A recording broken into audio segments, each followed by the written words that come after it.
Hello, everyone. Are we feeling good? Don't hear you, man. Loud up. That's what I like, yeah. So, we are the junior high school of Karea, and this is our project.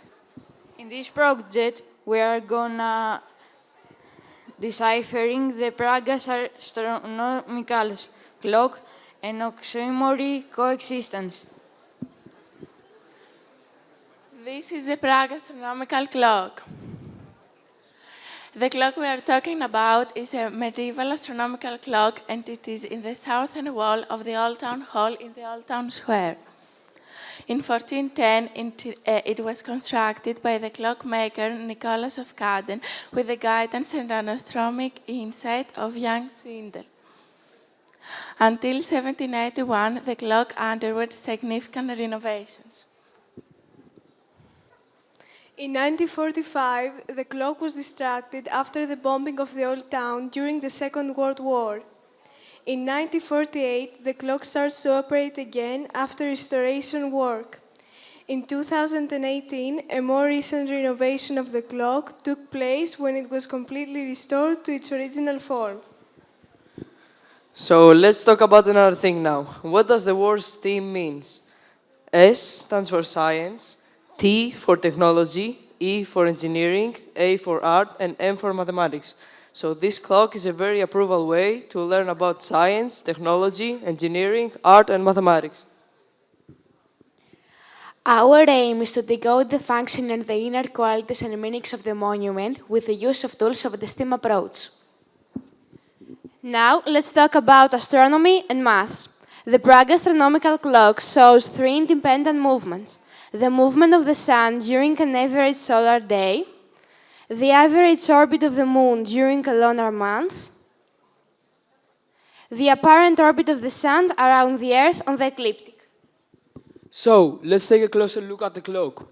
The inner ring shows time as we use it today with Latin characters. The outer ring shows time, old Czech time.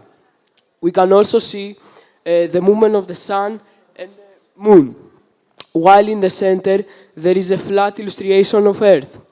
And lastly, we can see the zodiac circle. Now let's talk about the clock's technology.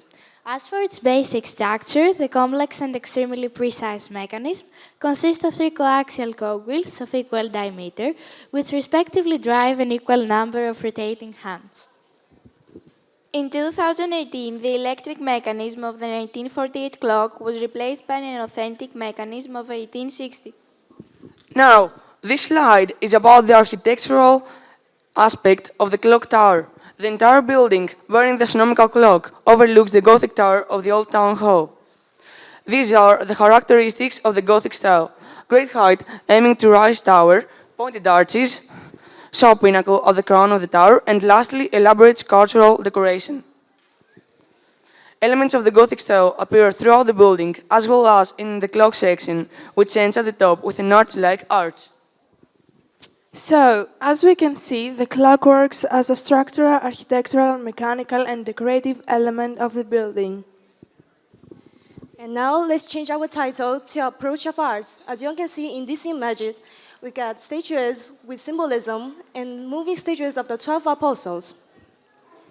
Also, in the year of 1865, the painting diary is placed on the circular disc under the clock, the work of the well-known Czech painter and architect Josef Manas. Now, let's talk about our observations for the clock. The Prague Astronomical clock is not a one-dimensional structure or a mere measuring instrument.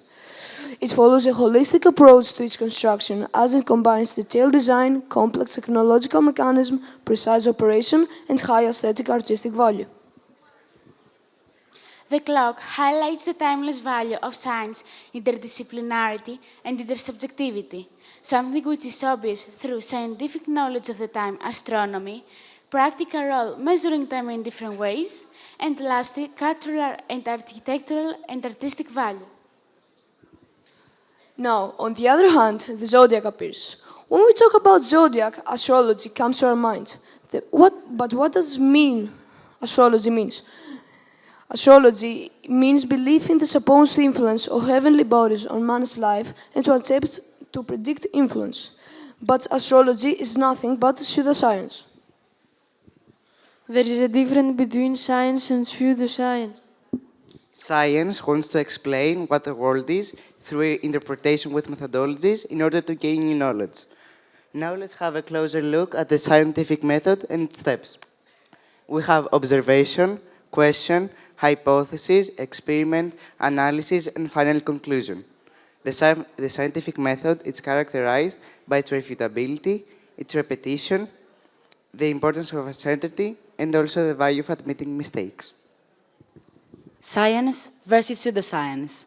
Pseudoscience claims to be scientific, doesn't follow the spirit of science, and is persistent in fixed views despite the new facts, while on the other hand, science is changing in the light of new data and avoids fanaticism. The example of the Prague astronomical clock. The clock reflects the geocentric theory prevailing at the time of construction. The heliocentric theory overthrew the geocentric theory through the scientific method. In the 20th century, the scientists discovered that the universe does not even have a center, so new data, new knowledge.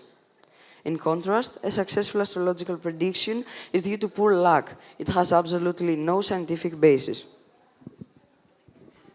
Reflection on the oxymoron coexistence of interdisciplinarity and pseudoscience.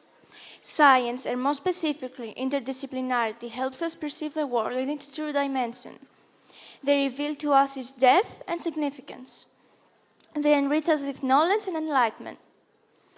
The coexistence of science and pseudoscience on the clock shows us a man's constant curiosity about the world and its way of working, his need for more knowledge, his need to understand in every way, and the search for truth with irrationality and paradox as well.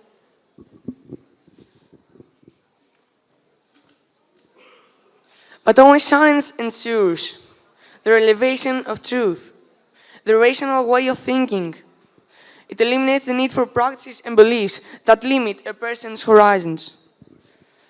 As Kurt Vonnegut says, science is magic that works. Thank you for your attention. Did you enjoy it?